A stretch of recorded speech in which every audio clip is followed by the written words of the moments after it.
第一首歌呢，就係、如果我冇記錯咧，應該係我寫嘅第一首情歌嚟嘅，但係就唔係示愛嗰啲嚟嘅，係一首講關於愛情嘅歌嚟嘅。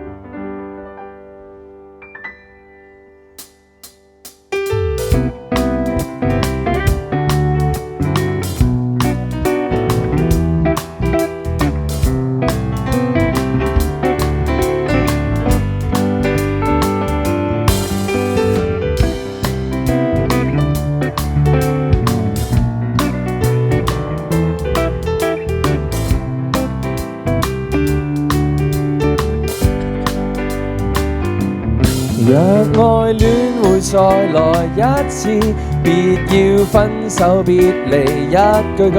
若愛戀再來身邊，夢想珍惜每天。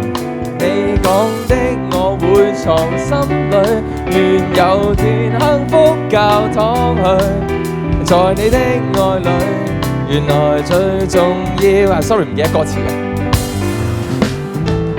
分手嘅故事係我哋聽得太多，閒閒地3、4個月又會聽到一個，點解唔可以珍惜大家一路拖手一齊行一齊走？係咪真係咁難受？佢究竟有乜嘢問題？你又點解頂佢唔順？係咪因為兩個人之間已經唔再相信？定係只係因為個男仔出街冇幫你孭手袋，或者個女仔死都唔肯同你製造下一代？Hey boy， 男神佢為你做咗啲乜嘢？聽你行街睇戲，樂意為你擔遮。Hey boys， 又諗下喺你嘅生命入邊，有人為你情日戰勝出嗰啲整到3、4點。唔好以為以上嘅種種係人都會做，一巴掌一句分手之後可以乜都冇。你話少我有大把貨啦，仲要我有錢銀，為講真有幾多係真心？若愛戀會再來一次，別要分手別離一句句。若愛戀再來身邊，夢想珍惜每一天。你講的我會藏心裏，願有天幸福教堂去。在你的愛裏，原來最重要。Hey baby, I'm sorry, I'm wrong, please forgive me。 道歉其實只不過簡簡單單的幾件事，勾住佢嘅手指，加多啲心思 ，say 句 sorry， 輸贏根本就唔使咁在意。道歉呢並唔係懦弱嘅表現，改過係為咗珍惜感情嘅發展。最初你話你愛佢一世都唔會變，最後結果因為一句説話你離開佢嘅身邊。我俾你揀一次，你又會點揀？你會低聲下氣認錯定係照夠幾眼？老土啲都要講一句啦，感情冇分對錯，但係有啲嘢冇咗就冇咗，冇得從頭嚟過，冇得翻轉頭，冇得話嚟就嚟，話咗就走，冇得唔啱 feel 就拍耐又講句分手，講到最後都只係想話你知，唔好咁輕易講分手兩個字。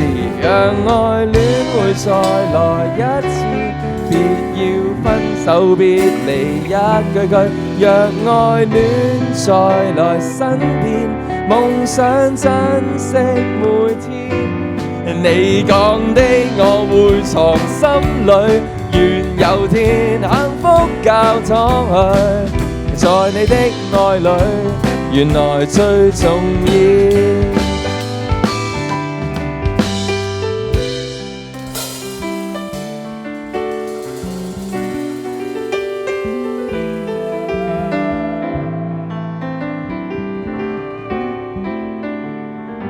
原來戴住戒指彈琴嘅感覺咧，係好奇妙。若愛戀再來一次，別要分手別離又一次。